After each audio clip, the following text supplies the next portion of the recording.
So I just got a very interesting call from a journalist. Hi guys. So I just got a very interesting call from a journalist who told me that there is a place where they're chasing out all foreigners and they don't want any foreign nationals, whether documented or undocumented, and what is my take on it. And this is my honest and sincere answer, right? Because we always get people saying, oh, you are fighting people even if they're documented or undocumented. So documenting a person who's not from that country to come to a particular country is done for a reason. And here's the reason. If I wake up this morning and I decide I want to go on holiday to France, and I need to let the French people know of my intention to come to France on holiday, and then the French will ask me in a questionnaire, how long are you staying? Where are you going to be staying? Do you have enough money to stay here? And then when it's time to go back, are you going to be able to afford to go back? They do that because they don't want to let me come on holiday and then eventually I do not leave their country. So this is a safety measure that they put in place to protect their country from people who are coming into France to stay permanently, whereas they do not have an intention of going on holiday, for example.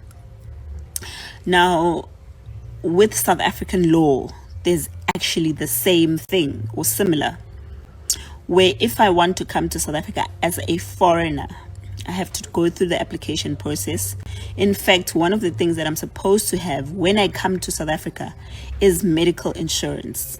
Now, medical insurance means that as a foreigner, if I get sick in this country, I am going to go and get treated in a private hospital in South Africa, right? So the problem that we have in South Africa is the fine line between someone who's a foreigner and someone who's an illegal immigrant. So the word undocumented, they are using to gaslight us, trust. Because when they say undocumented, they are running away from the fact that there are people who are in this country illegally. And by illegally, we mean that they have broken the laws of this country to be in this country. For example, someone from Mozambique, Malawi, Zimbabwe, etc. comes into South Africa with a passport and they start working. And then that person says that they are documented, which is false, because a passport is a traveling document. It allows you only to travel into South Africa. You get a stamp, you stay for those days that they've given you, and you go back. Funny enough, that stamp is 60 days, not 60 days and go back and get a stamp and go back and get a stamp. That's not how it's supposed to work. You're supposed to get a stamp and then in that period go back to your country.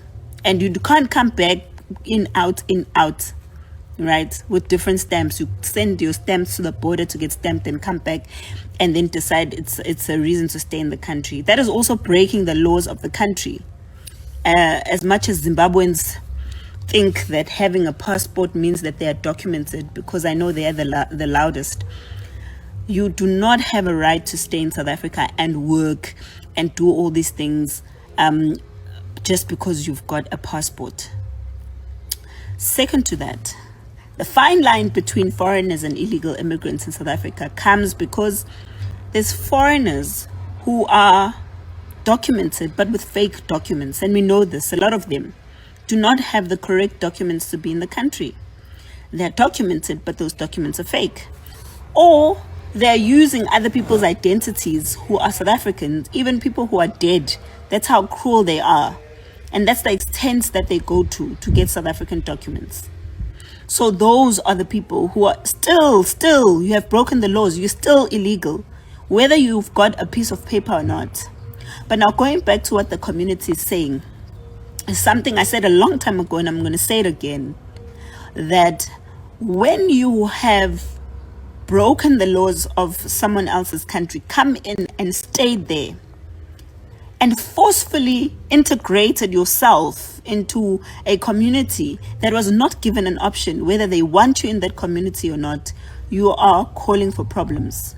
And this is the problem that the South African government needs to take responsibility for, because they are the ones who have created a system where they give people documents like refugee status or asylum seekers or ZDPs, and then these people go into the communities that South Africans do not even have a say in whether we want these people there or not.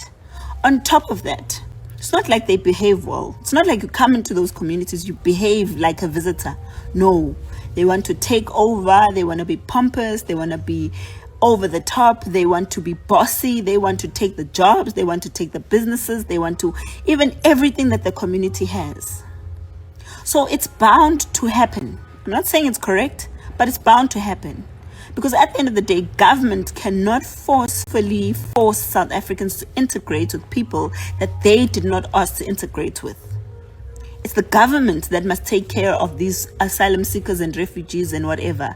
And if it's NPOs and NGOs that are fighting for them to stay in the country, then the government needs to transfer those people back into the hands of those NPOs and NGOs, not into the hands of South Africans. South Africans don't need to be integrating with foreigners, to be honest, by force. If we want to integrate with them, let us integrate by choice. Let us want to have a relationship with people who are well behaved in this country, who treat themselves like visitors, who know the laws, who respect the laws, who are clean. Don't force us to integrate with people that we did not ask to integrate with.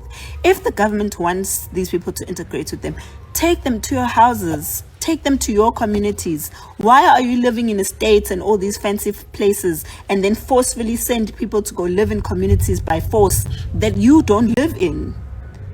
No, don't do that. I don't think it's a fair thing to say that the community is wrong if they're saying they don't want to integrate with so-called refugees and asylum seekers or foreigners who are there doing things that are ungodly. If the community is tired, the community is tired. There's nothing that and it's nice because they're not killing them, they're not burning them, they're just asking them nicely. We no longer need you in our community, please leave. And as a foreigner, you need to respect that and leave, because you can't be going to complain to the rest of the world that people who rightfully own this place don't want you there. Because now you have a choice who you want in your house and who you don't want in your house. You don't get forced to live with your neighbor's children by force because the government says so.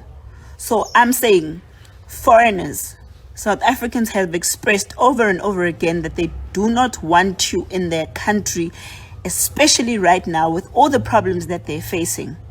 And I'm talking specifically to foreigners who are in the country conducting themselves in a way that is not correct. People who didn't follow the due process to come into the country. People who are illegal immigrants living in the country in ways that are not part of our culture or our ways of living. South Africans are asking you nicely, kindly, please leave the country. Don't leave this neighborhood to go to another one. No. Prepare yourself to go back to your country. But many of them don't want to hear that. Instead, they want to say xenophobia. They want to swear South Africans. They want to... And I'm telling you again, as I've been telling you for a whole year, it's not going to help you in any ways. You can swear all day, every day. You can say, I win, thou, all you want. But you are not going to stay in a place where a person no longer wants you. It's that simple. Just go home, guys.